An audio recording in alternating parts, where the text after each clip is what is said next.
Muy buenas tardes, bienvenidos, bienvenidas a una nueva sesión de Filmoteca Retiro. Hoy una sesión online, aunque no estaba así previsto, como ya muchos sabréis. Hoy estaba prevista una sesión de Trinchera Infinita en Casa de Vaca, por motivo del temporal de nieve que hemos tenido. El Parque del Retiro pues permanece cerrado todavía y no se puede acceder hasta Casa de Vacas, y por eso tenemos esta sesión online con otra película, con la película Aquelarre, que además hace muy poquitos días se dio la noticia que es una de las películas que más nominaciones van a tener o que tienen para la próxima edición de los Goya, para los premios Goya del año 2021. En concreto tienen 9 nominaciones, con lo cual está entre las películas más nominadas de este año. Y la verdad es que bueno, nosotros pensamos desde Filmoteca Retiro que pues puede ser una de las grandes triunfadoras, y desde luego que consideramos que es una de las películas del año, y por eso se nos ocurrió la posibilidad de realizar hoy la sesión con la película Aquelarre, porque bueno, creemos que es una película que merece mucho la pena ser vista por todo lo que cuenta, por cómo lo cuenta, porque es una propuesta además arriesgada de Pablo Agüero, y porque nos parecía, pues bueno, que es, como digo, pues una de las películas del momento que hay que ver, ¿no? Pablo Agüero es un director de origen argentino, aunque está afincado en Europa, principalmente en Francia, y que, bueno, pues ya tiene una serie de películas importantes a sus espaldas. De hecho, bueno, él empezó muy joven con un cortometraje titulado Lejos del Sol, allá por principios de los años 2000. Y bueno, también ha realizado otros cortometrajes como Primera Nieve en el año 2006, cortometraje que además ganó el premio del jurado en el Festival de Cannes. O sea que ya con sus primeros trabajos la verdad es que Pablo Agüero empezó a destacar muy pronto. Pero después ha hecho pues, distintas películas, como es el caso de Salamandra, 77, Dawn Ship, Madres de los Dioses, Eva no duerme, que es una de las películas más conocidas de él, ¿no? Y que además más repercusión tuvo porque ganó infinidad de premios a nivel internacional. Eva no duerme nos cuenta la historia de Evita Perón, pero a raíz de su muerte. Es decir, es casi como contarnos la historia de la figura de Evita, pero a raíz de su muerte. Es una trama muy interesante. La verdad es que para aquellos que no han visto la película, la recomendamos desde aquí, ¿no? Porque es una película también de este director que es muy interesante. Y su último trabajo es Aquelarre, que además se estrenó hace poquitos meses, en donde la verdad es que Pablo Agüero, bueno, a partir de un momento histórico muy concreto del País Vasco y de una historia muy concreta, nos habla de una serie de temas universales que a él le preocupan mucho, ¿no? Y que además están muy constantes en toda su obra cinematográfica, como es el caso, pues, bueno, de la reivindicación de la figura de la mujer, la reivindicación también de lo otro en el sentido de aquellos que se atreven a romper con los estereotipos de la tradición, con los estereotipos que a veces la propia sociedad nos impone sin realmente replantearse el por qué, no simplemente por una cuestión casi de inercia. Y bueno, pues hay gente que a lo largo de la historia pues va rompiendo con esos estereotipos y va abriendo nuevos caminos hacia la sociedad, ¿no? Y bueno, pues Pablo Agüero de alguna manera tiene esa preocupación siempre en su cine de mostrar todo este tipo de cuestiones, y en Aquelarre la verdad es que se unen muchas de estas cuestiones de las que estamos hablando, porque bueno, pues aquí hay una reivindicación, por supuesto, de la figura de la mujer, hay una reivindicación también de la ruptura con ciertos estereotipos, con ciertas costumbres sociales, religiosas, etcétera. Aquelarre nos cuenta la historia de un grupo de mujeres jóvenes que son condenadas por brujería, y a partir de ahí pues bueno, se desarrolla pues en la película todo un acercamiento, ¿no?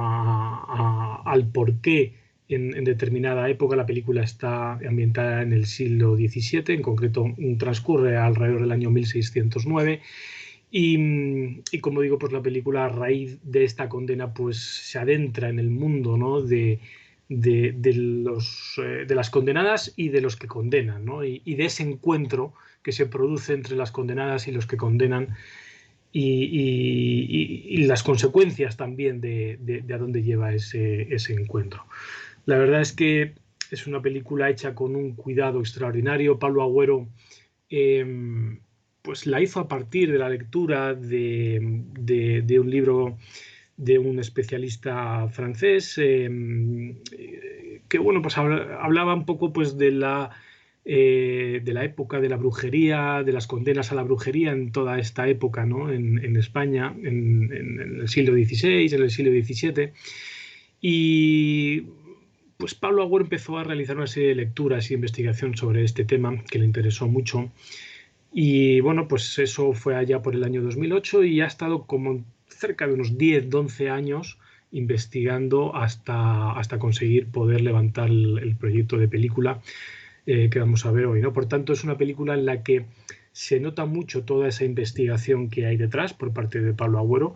Es una película donde cada detalle que es mínimo, pues parece que hay, bueno, pues que hay toda una razón justificada del porqué de las cosas, ¿no? De cómo está hecha, desde el diseño de vestuario hasta el planteamiento de la propia historia. No es verdad que es una película que, como el propio Pablo Agüero dice, no está hecha al uso de cómo se suelen hacer las películas ambientadas en un contexto histórico, es decir, con ese preciosismo al que nos tienen acostumbradas las películas históricas, de esos detalles de vestuario, bueno, pues escenografías, etcétera, sino que aquí realmente se trata de hacer bueno, pues una recreación más o menos fiel a la cruda realidad, es decir, sin grandes grandilocuencias ni de vestuario, ni de personajes, ni de escenografía, sino, bueno, pues como podría ser casi en el día a día, ¿no? De los personajes que se retratan aquí en la película.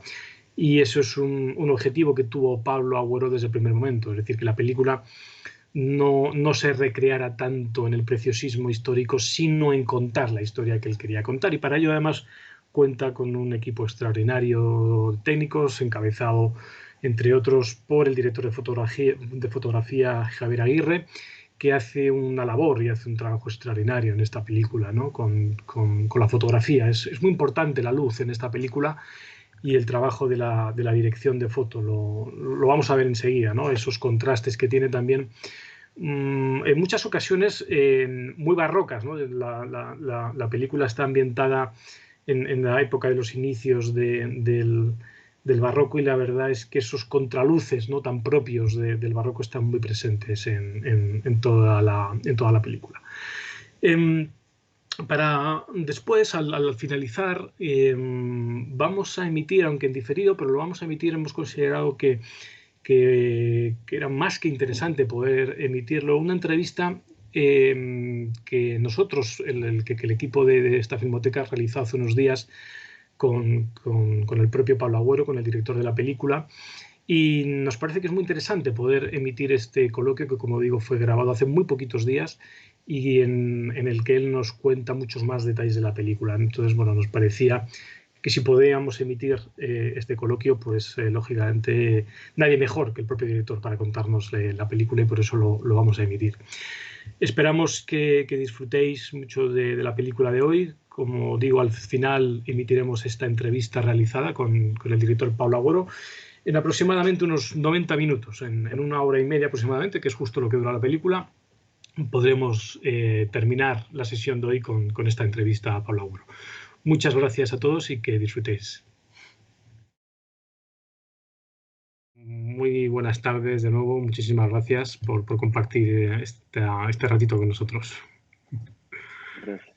Bueno, Pablo, te comentaba yo ahora con Pablo antes de entrar en directo, ¿no? Mientras estábamos preparando la imagen. Yo ya había visto la película, la he vuelto a ver ahora para, bueno, pues preparar un poco la charla con Pablo. Le decía a Pablo que es de estas películas que te permiten cada visionado nuevo que haces extraer más información, ¿no? Es una película, Pablo, con distintas capas en las que el espectador puede ir buceando, extrayendo distinta información y que afortunadamente vas descubriendo cosas nuevas cada vez que la ves, ¿no? Y eso te hace además que la película te vaya gustando cada vez más en las distintas veces que la ves, ¿no? Es una película que va ganando, porque es una película que contiene tanta información, tantas cosas que nunca te agotas de verla, ¿no? Y yo creo que eso es una de las grandes una de las grandes virtudes, ¿no? De esta propuesta, de este trabajo tuyo, y que a mí, desde luego, como espectador, ya te digo, en estos visionados que he ido haciendo sucesivos, cada vez me ha ido atrapando más por esas distintas capas. No sé si desde primera perspectiva tuya de guión ya trabajas con esa intención de tener como distintas capas, ¿no? Distintos niveles de información de la película para ir atrapando al espectador. Yo trabajo como voy peinando la historia una y otra vez y agregando niveles de lectura, porque, bueno, la prioridad es atrapar al espectador en un primer visionado, pero también me gusta proponer algo que sea denso y que con el tiempo pueda ir decantando en la mente de la persona. Hay películas que vemos que son muy eficaces, nos divierten mucho y, y hay algo como bidimensional. Lo que vimos es lo que hay.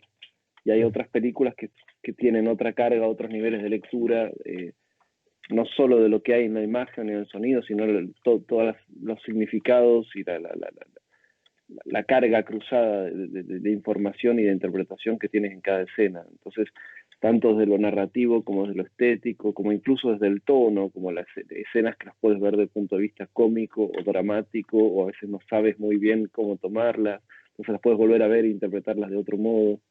Me parece muy importante dar esa riqueza, es como si yo fuera cocinero y hago un plato que, además de ser delicioso para comer, va a ser nutritivo y te va a aportar algo al cuerpo, ¿no? Es tratar de dar más, de dar lo más posible. Pues siempre es un privilegio poder hacer una película. Es tan difícil escribirla, reunir el financiamiento, tanta gente trabaja, que para mí es un momento privilegiado en el que hay que tratar de darlo todo y un máximo de niveles de lectura posible. posible. Precisamente por eso te quería preguntar, ¿no? Algo que acabas de mencionar ahora mismo, y es la dificultad de llevar adelante un proyecto por todo lo que conlleva, ¿no? Desde la financiación, reunir a todo el equipo, distintas versiones de guión, etcétera. Comentábamos al inicio que allá por el 2008 leíste este libro, y la película pues se estrena a finales del año 2020 aquí en España, lo que supone pues, algo más de 10 años, ¿no? En todo este proceso. No sé si nos podías contar un poco precisamente cómo ha sido ese proceso, ¿no? Desde que tú sientes la motivación de contar esta historia hasta que realmente ya esto se convierte en una realidad y terminas la película. ¿Cuál ha sido ese proceso? Imagino que no habrá sido un proceso fácil a todos los niveles. Me imagino que no solamente en cuestión de financiación, sino también de documentación. La película respira por todos los lados un trabajo ingente, me imagino, de documentación y de investigación de cómo era aquella época y de lo que ocurría, ¿no? Sí, fue el proceso largo también porque mi punto de partida tal vez fue demasiado conceptual o algo que me intriga en lo cotidiano es cómo llegamos a admitir la mayor parte de la población mundial que hay un Dios y hay un hombre que fue crucificado, murió, luego resucitó, pero que es hijo de un hombre, pero que ahora se encuentra presente en cada hostia que nos pagamos, está todo su cuerpo contenido adentro.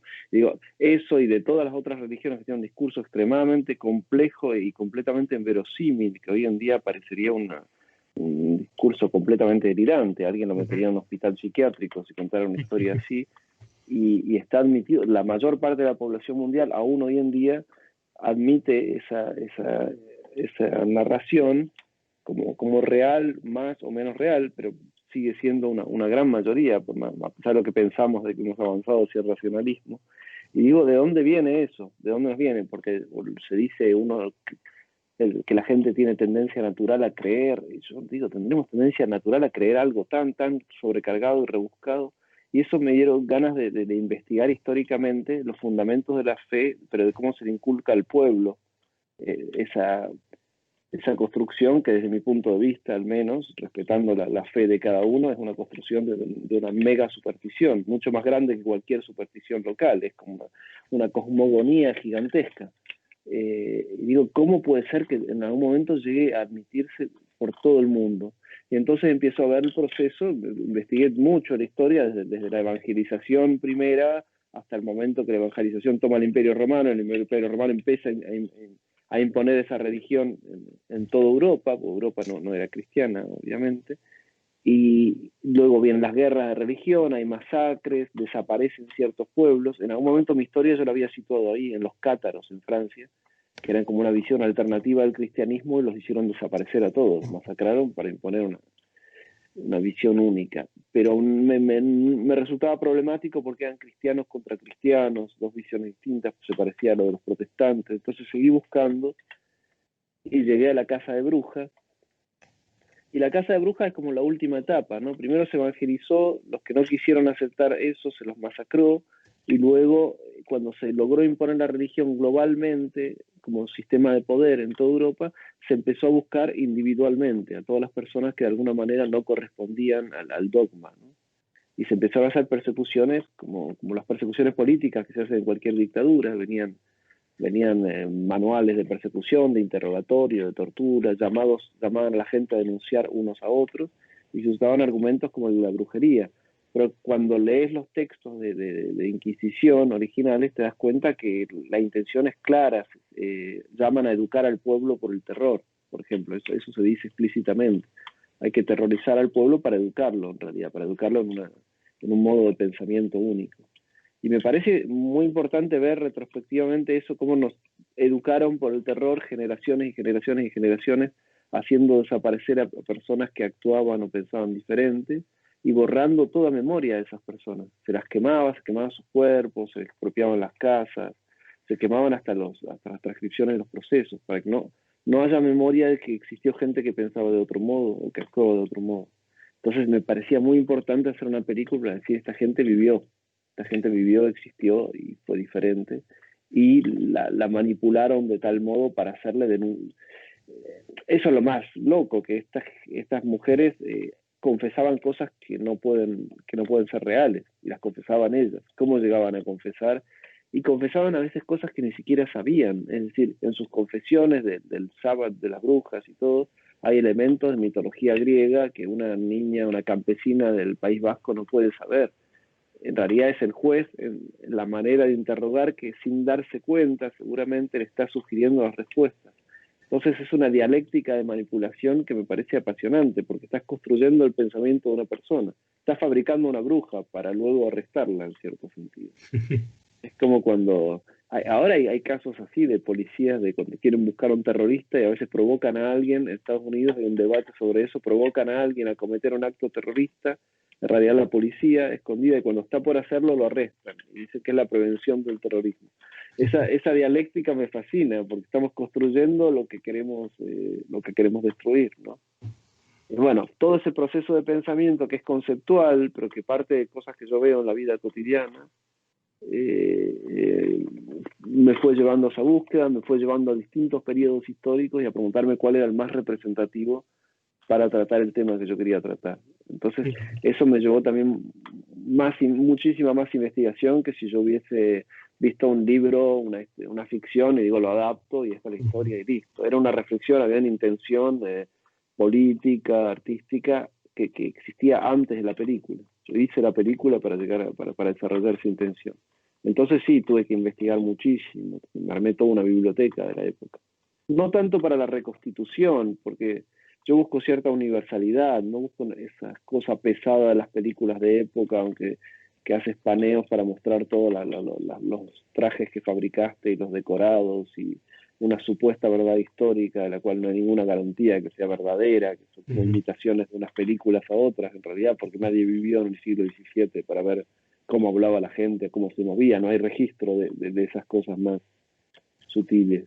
Era más para comprender los movimientos históricos, me di cuenta que casi todas las películas y los libros que tenemos sobre el tema de la brujería reproducen el discurso de los inquisidores, diciendo, en el fondo sí, había algunas que eran brujas y pactaban con el demonio. No las hubo nunca, y si la hubo alguna fue anecdótico, no tiene absolutamente nada que ver con la casa de brujas. La casa de brujas son unos tipos que llegan a pueblos y llaman a la gente a denunciar casos de brujería, y los amenazan: si no denuncian van a ser arrestados. Entonces van creando una ficción. Bueno, ese proceso me interesó mucho, y me puse luego a estudiar casos contemporáneos por el terrorismo, la pedofilia, todas esas cosas que dan mucho miedo, permiten a la justicia a veces hacer abuso de poder y meter en la cárcel gente por otras razones, en realidad. Entonces estuve investigando todo eso para que tenga una resonancia actual.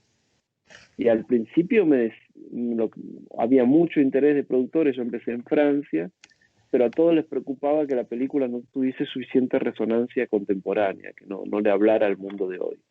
Bueno, así se me fueron cerrando puertas, yo seguí peleando, terminé por ir al País Vasco, trabajar con productores vascos, arraigarla ahí porque era donde mejor se reflejaba, de todas las historias que encontré, era la que más reflejaba lo que quería decir.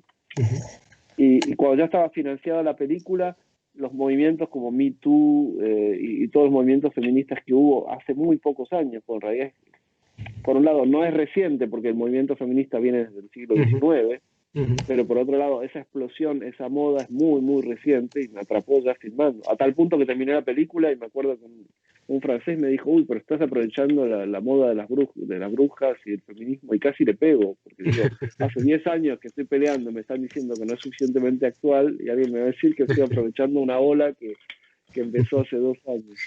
Pero fue toda una lucha, financiar el cine es toda una lucha, porque el cine es intrínsecamente político, ¿no?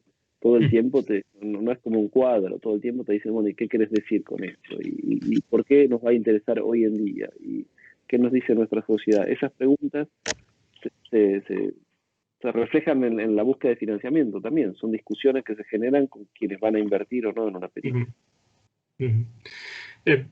La película, como bien decías, es una película contextualizada y ambientada en el siglo XVII, en el año 1609. Por lo tanto, no deja de ser una película histórica, pero como muy bien decías, no rodada como se suelen rodar las películas históricas, ¿no? Sin embargo, la película alcanza unas cotas estéticas elevadísimas, pero son quizá unas cotas estéticas más conceptuales que el preciosismo habitual al que nos tienen acostumbradas las películas históricas, como tú bien dices, que de repente se detienen más en la vestimenta, en la recreación de determinado tipo de ambientes, etc. Y me gustaría preguntarte si has, no sé, has recurrido, tenías, aunque bueno, normalmente las influencias no es que uno recurra a ellas, ¿no? Sino que bueno, las influencias pues están ahí, ¿no? De todo lo que uno ha visto, ha leído, etcétera. Pero a mí como espectador, no sé, esta película me lleva a planteamientos estéticos que no sé si te habrán influido a ti. A mí, a lo mejor ahora me dices que no, pero a mí como espectador me lleva a ciertas películas de Dreyer, por ejemplo, o películas de Bergman, incluso a ciertos aspectos de Buñuel, incluso, ¿no?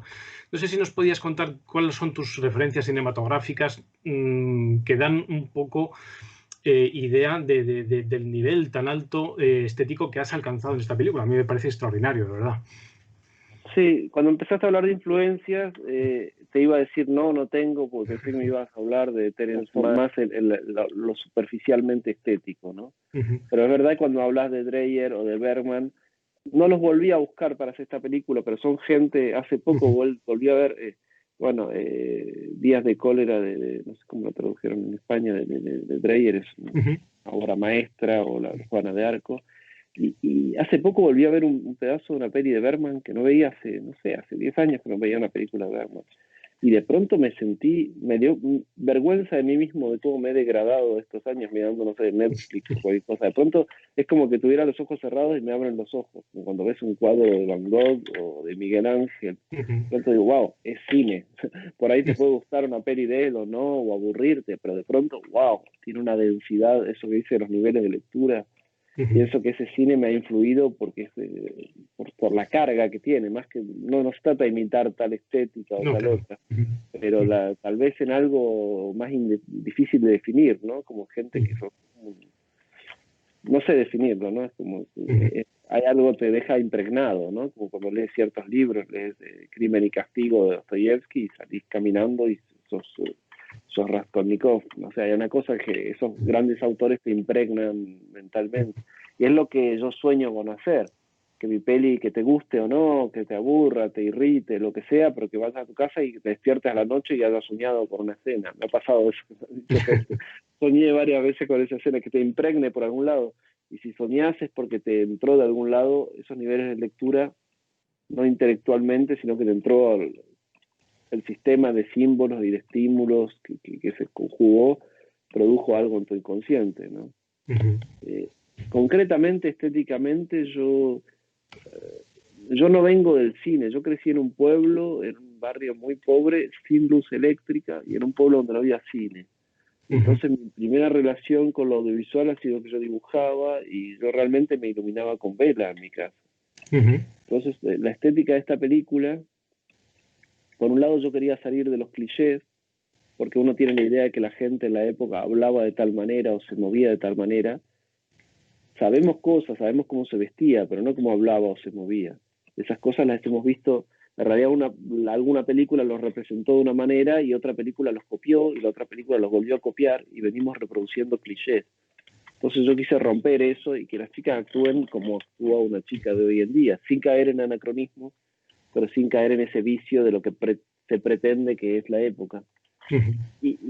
O como, no sé, una película de época, pone la cámara fija. Y me dice, la cámara, alguien me dijo, la cámara se mueve mucho por una película de época. Y pues como no habían inventado la cámara en hombro al siglo XVII, tenían solo trípode. Es que hay como toda una cantidad de ideas preconcebidas que son completamente absurdas, porque los movimientos de cámara del siglo XVII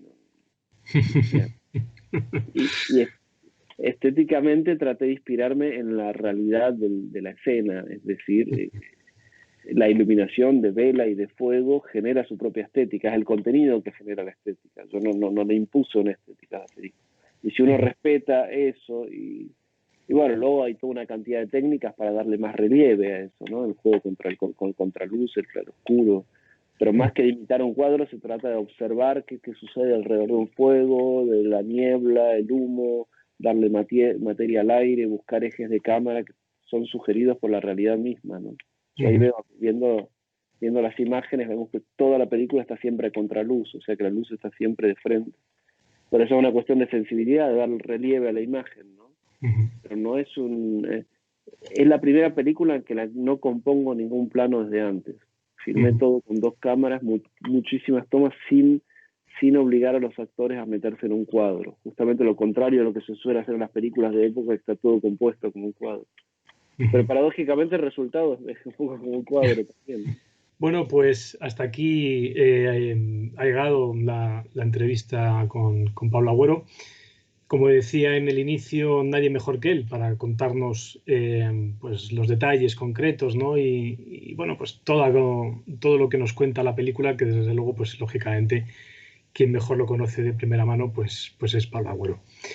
Esperamos que hayáis disfrutado mucho de la sesión de hoy y nada, esperamos vernos en próximas sesiones. Así que muchísimas gracias y buena tarde, como siempre.